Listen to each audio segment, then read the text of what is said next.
The human being is not made only of light. Within every one of us, there is also shadow, the unspoken, the hidden, the repressed, the parts we are afraid to look at.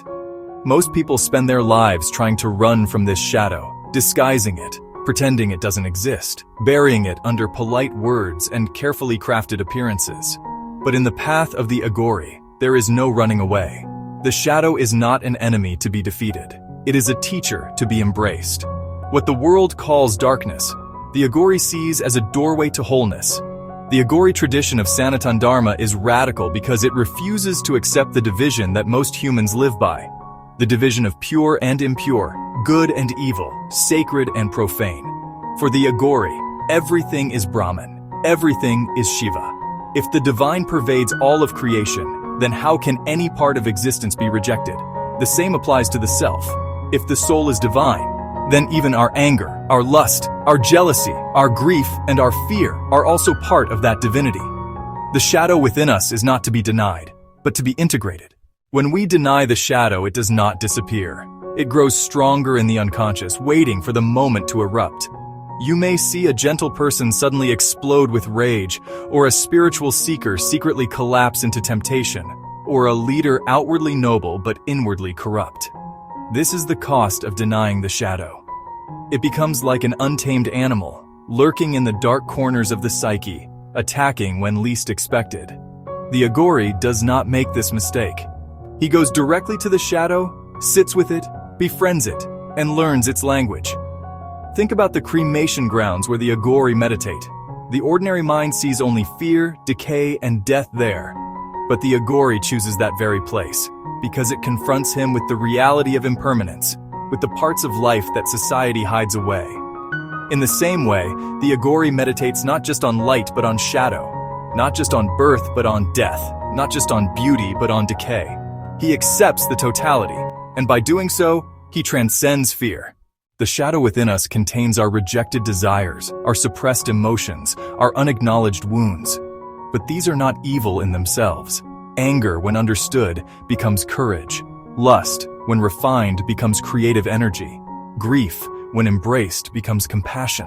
The transformation happens when we stop running. What society calls dirty, the Aghori calls sacred.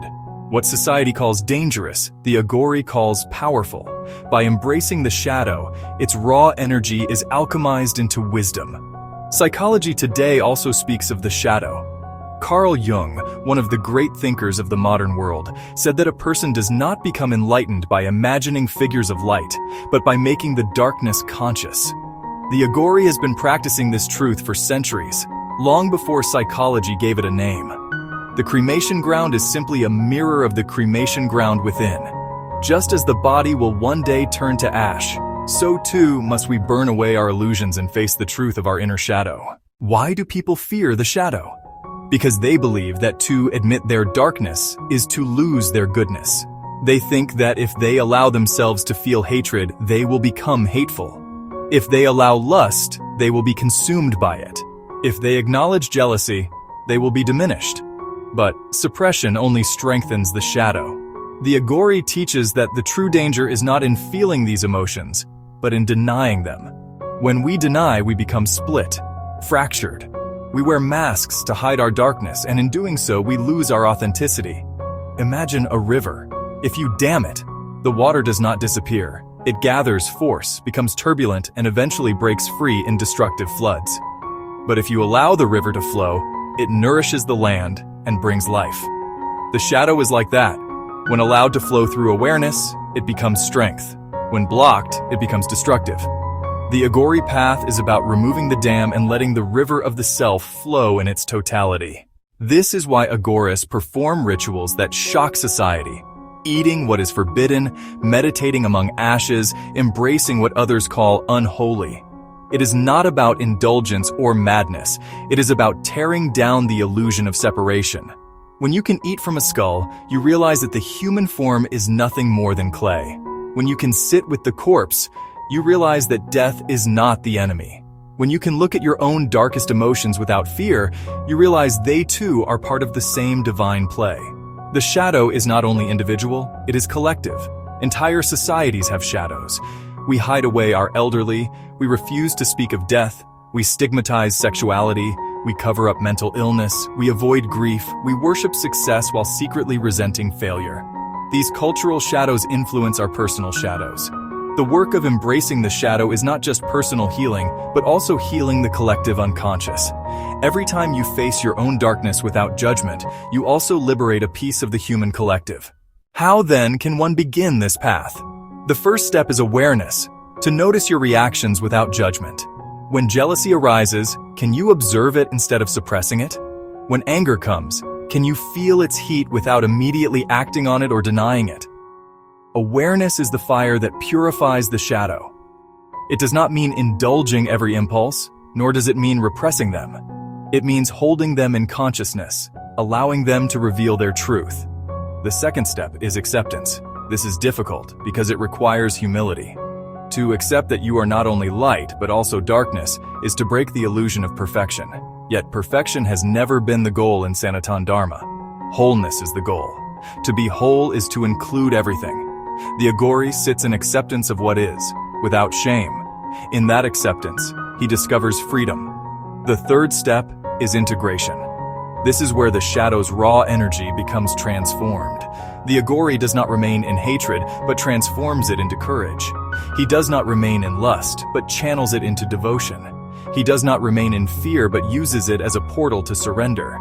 Integration means that the shadow is no longer an enemy, it is a servant of awakening.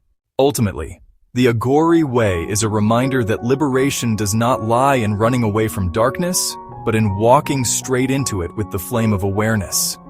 The shadow, when embraced, becomes the gateway to self-realization. And this is why Aghori wisdom, though often misunderstood, holds such profound truth for modern times. We live in a world obsessed with appearances, with light, with perfection. Yet beneath the surface, millions are struggling with depression, anxiety, loneliness, and shame, all signs of an unintegrated shadow. The medicine for this sickness is not more denial, but deeper courage. To look within, to see the shadow clearly, to embrace it without fear. This is the Aghori's gift to the world. The knowledge that nothing within you is outside the scope of the divine. Your anger, your grief, your lust, your fear, they are not stains on your soul. They are parts of the great cosmic play, waiting to be acknowledged, transformed, and reintegrated into the wholeness of your being. When you stop fighting your shadow, you stop fighting yourself. And when you stop fighting yourself, you begin to experience peace. Not the shallow peace of avoiding discomfort, but the deep peace of total acceptance. This is the peace of the cremation ground, where the Aghori sits among ashes and skulls yet radiates serenity. Because he has nothing left to hide, nothing left to fear, nothing left to reject. He has embraced it all. The shadow within you is not your enemy, it is your path. Walk into it, and you will discover that the light you were seeking was always hidden there. This is the secret of Aghori wisdom. If these words resonate with you, I invite you to connect with this community. Subscribe to the Aghori Code, so we may walk together on this path of fearlessness, acceptance, and awakening. Alone the journey is hard, but together, as a sangha of seekers, we can remember that even in the shadows, the divine is always present.